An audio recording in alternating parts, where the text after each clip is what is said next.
There's something about childhood,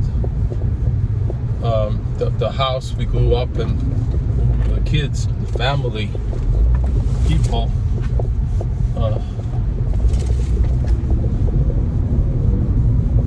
You remember when you were a kid? Huh? But what happened? The things happened.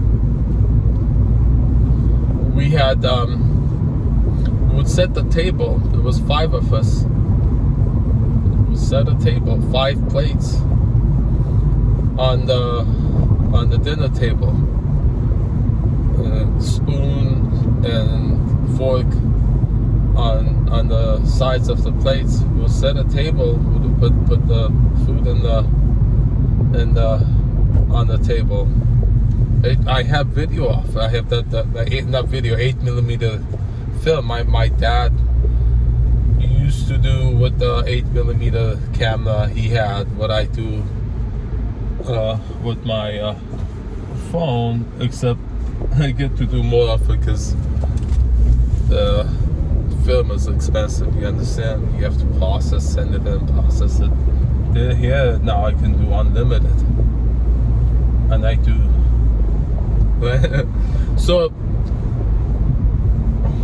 and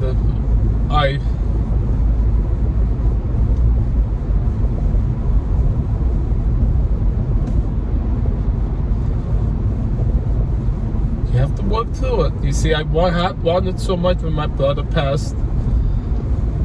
There wasn't 5 of us anymore, and it wasn't 4, it wasn't 3. And all the time, the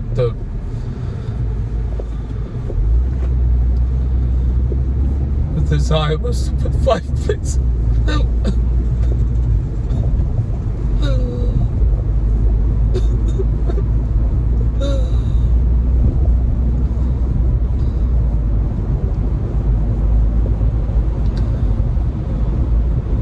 You understand? Now this is the thing. I hear this from so many people saying they wish they could go back to the way things were.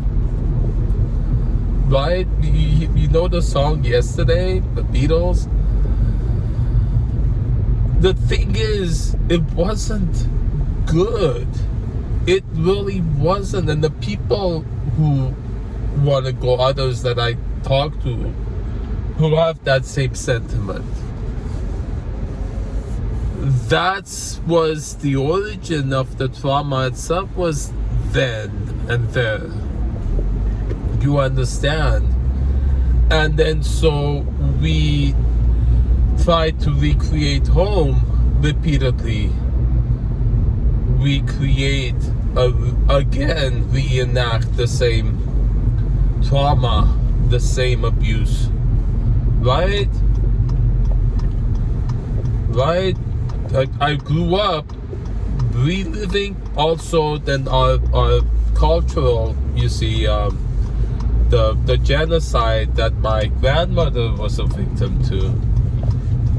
We were exposed repeatedly every April 24th, in fact, seeing and reliving the pictures of the atrocities that our grandparents endured,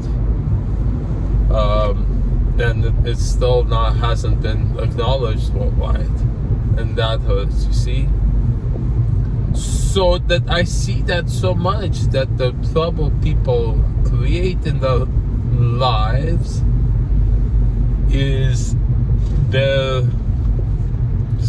most often subconscious attempt to return home to the system of origin. You see, that's what home was. It could have been horrible abuse and trauma and bullying, powerlessness. You see? And yet that's what feels like home.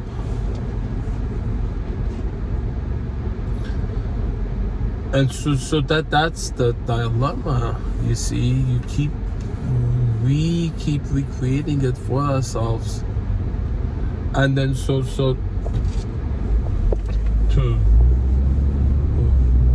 that's then the clear intention then would be to, in order to remedy that, which is what we want,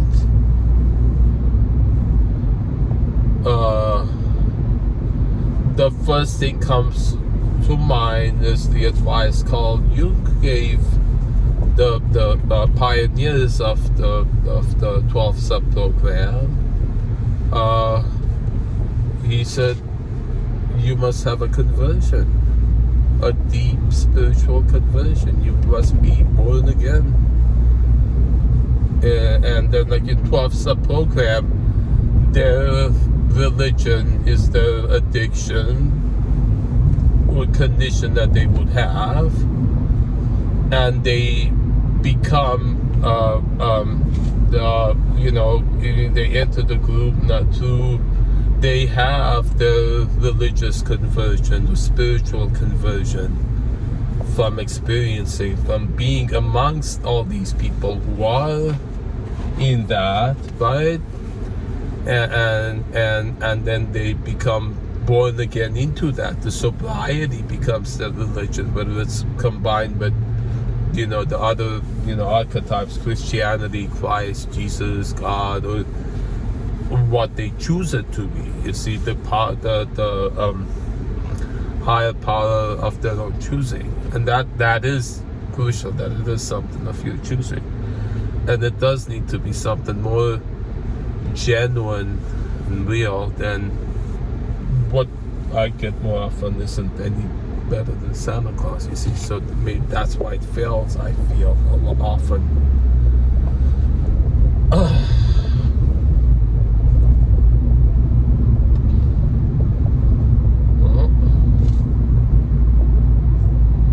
want to go back home, but not to the way it was. I want a new home. Recreate a new home. But people treat me with respect, the kindness, and then all, they listen to me and they respond kind in a way that shows they heard what I said. Right? Too much to ask.